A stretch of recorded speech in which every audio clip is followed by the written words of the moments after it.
What's up, everyone? Welcome back to another review, and this time we're taking a look at In a Violent Nature, written and directed by Chris Nash. In a Violent Nature has been described as an ambient slasher film in which this is a movie that is told primarily from the killer's perspective and features absolutely no music at all. It more or less acts as a nature documentary, only with a horror twist to it. So the overall story of this film is as follows. A bunch of friends are camping out in the Canadian wilderness and they come across a burnt down fire fire post where they see a locket. One of the friends grabs this locket and this corpse comes crawling out of its grave. Throughout the course of the movie, we find out that this that there's an actual story behind this. So decades before the events of the film takes place, there was this kid named Johnny who, was very, very slow in the head, and an event took place in which a bunch of lodgers kind of tricked Johnny into going into this fire post, and then an accident happened when one of the lodgers scared him, and Johnny more or less fell to his death. Decades later, his father got revenge, and he was also killed. But then strange things started happening as gruesome deaths started to take place, and it's revealed that Johnny was the one who was committing those deaths from beyond the grave. So the whole purpose of the locket being on this final resting place is more or less a way to keep Johnny at peace without ever being resurrected. Now, of course, one of the friends took this locket and pretty much doomed his friends. So yeah, that's basically the overall story of In a Violent Nature. If you, so I've often this now I've been wanting to watch this movie since the spring. The first trailer got my interest mainly because it's a slasher. You don't really get a lot of good slashers nowadays. I mean, the Blumhouse Halloween trilogy, it started off promising and then kind of went downhill. And then after that, all you really do have is Terrifier. So when it comes to the slasher subgenre of horror, which is a very, very popular subgenre, but also a subgenre that can divide a lot of people. I'm somebody who loves the slasher subgenre. So knowing that there's a modern day slasher movie coming out that's not Terrifier and it's something else entirely got my interest. And I like the concept of this movie. I like the whole idea of following this movie's events through the eyes of the killer, in which the killer named Johnny is our POV. He's the one that we're following. It's his story, more or less. And we get to see the events through his eyes. I thought that was actually very, very unique. In a lot of slasher movies, POV is meant to put you in the killer's shoes when he's stalking his prey. It's not meant for you to follow him throughout the course of a film. This movie tries to do something different. And to Chris Nash's credit, I thought he did an admirable job. This movie is going to be divided amongst a lot of people. You're either going to like this movie and appreciate what it's trying to accomplish, or you're just going to look at it as, yeah, the movie was okay, it has some decent kills here and there, but overall, it's just walking the movie, and it's kind of boring. So, it's going to be a movie that divides its audience. Now, I fall into the camp of, yes, there is a lot of walking in this movie. Yes, it can be tedious. Yes, it can be tedious. Yes, it can come across as boring.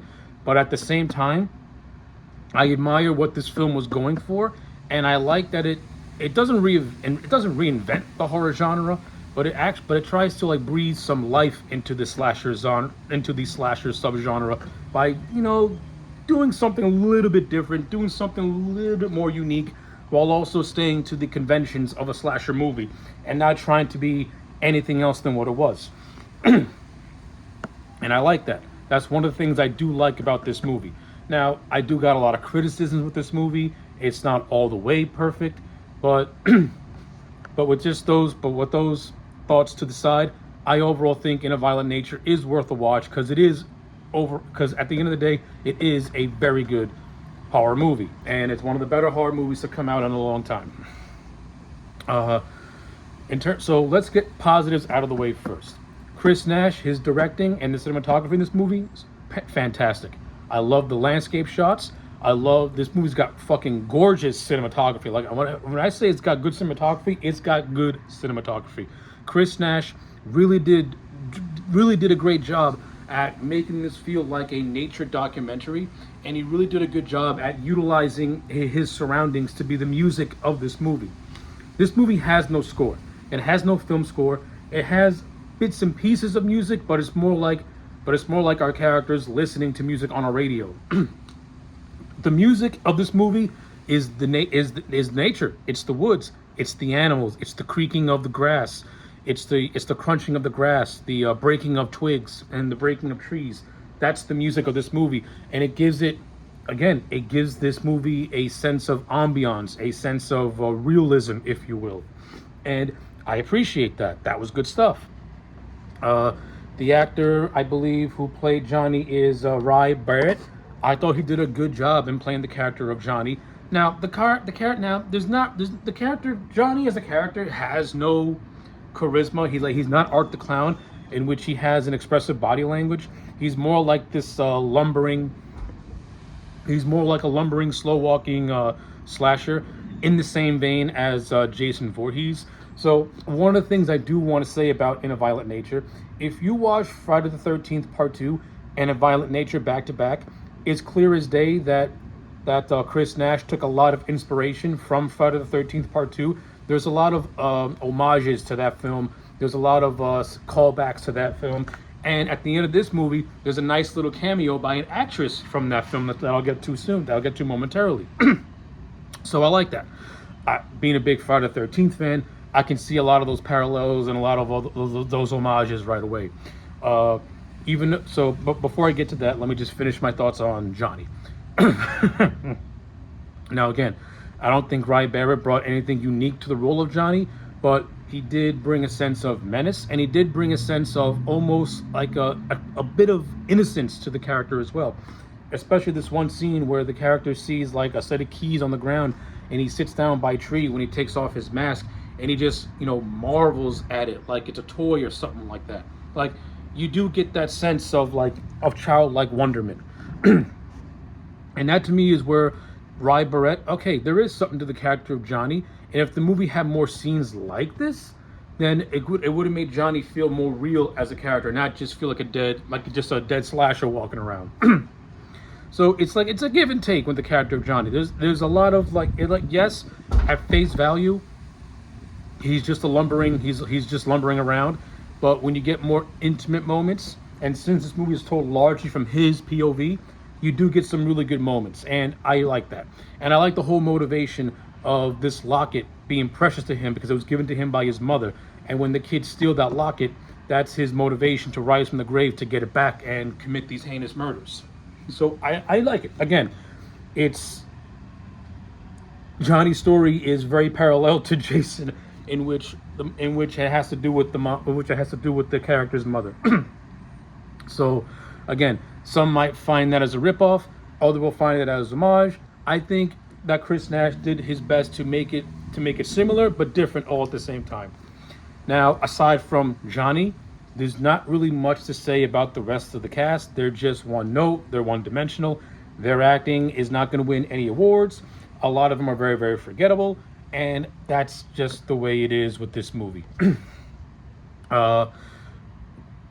It's not like Friday the 13th where you do have characters that even though the characters in those movies are face value, they at least got some likability to them. In this movie, that's non-existent, and the lone survivor of this movie just happens to be by happenstance, and it was never and that's basically it. The friends, they're forgettable. They're just there for fodder. But what this movie lacks in essential characters with charisma, it makes up for it with some pretty damn good kills. And this movie's got some great kills. The first kill is a nice homage or a nice callback to Friday the 13th Part 2, where Jason kills Ralph. We get a replica of that in this movie, only much more gorier. And I thought it was actually done really, really well. And then, of course, this movie, there's two kills in this movie that are really, really good and really, really gruesome, with one of them being the yoga scene. I'm not going to describe the yoga scene. Watch the movie and you'll see the yoga scene because it is gnarly. So there are these two girls. They're doing yoga. Johnny kills one girl by drowning her, so bloodless. And then Johnny kills the other girl while she's doing yoga. I'm not going even to describe what he did to her. Watch the movie and you'll see. It's gnarly. And then another kill, he smashes someone with a rock, and then he goes to a park ranger and he pretty much he crushes his spine, and then he uses a wood chipper and he cuts his limbs off. Really gruesome. And then towards the end of the movie, there's these two characters who are trying to lure Johnny into a trap. One of the character tries to make a mistake by going face to face, and Johnny asks him a question. And it looks like Johnny had many questions to ask him because he went to town on this guy to the point where the other girl is frozen in fear. And it's actually this girl who is holding Johnny's locket, and she puts it on a gas tank before she runs away into the forest. And all right, so everything up to the final 20 minutes of this movie has been relatively decent. The POV shots of Johnny have been very cool and unique.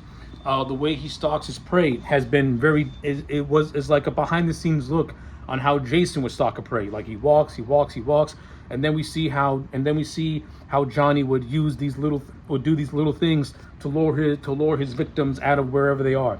Like there's this one instance where a character is in a cabin. Johnny walks around the house, puts his axe into the car to where the horn goes off to lure him out of the house. Things like that. Cool stuff. Like the first person that Johnny kills, you just see him walking from his grave to this house in the middle of nowhere. And this house is where Johnny thinks that his mother's locket is in, but it's not. And then he sees this other guy, and this guy blasts him with a barrel shotgun, and it does absolutely nothing. And then you just see this guy running for his life until he gets caught in a bear trap. And his death is off screen, but when you see what Johnny did to him, it's like, whoa.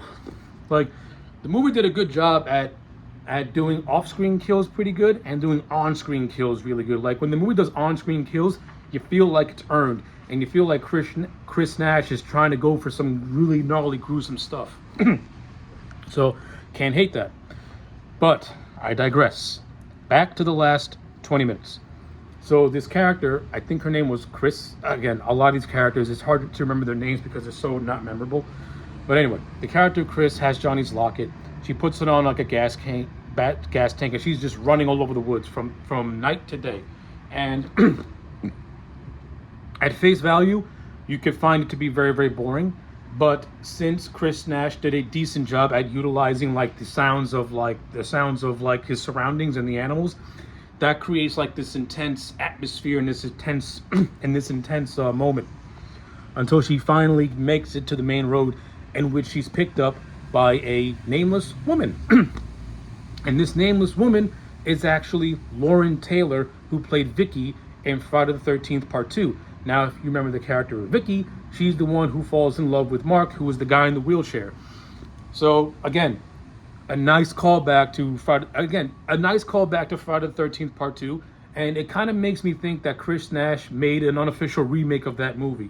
Like, I think Chris Nash really likes Friday the 13th Part 2, hence why a lot of this movie has a lot of allusions to that movie. Like, this right here, the mask that Johnny wears, which gives him like a unique steampunk type of look.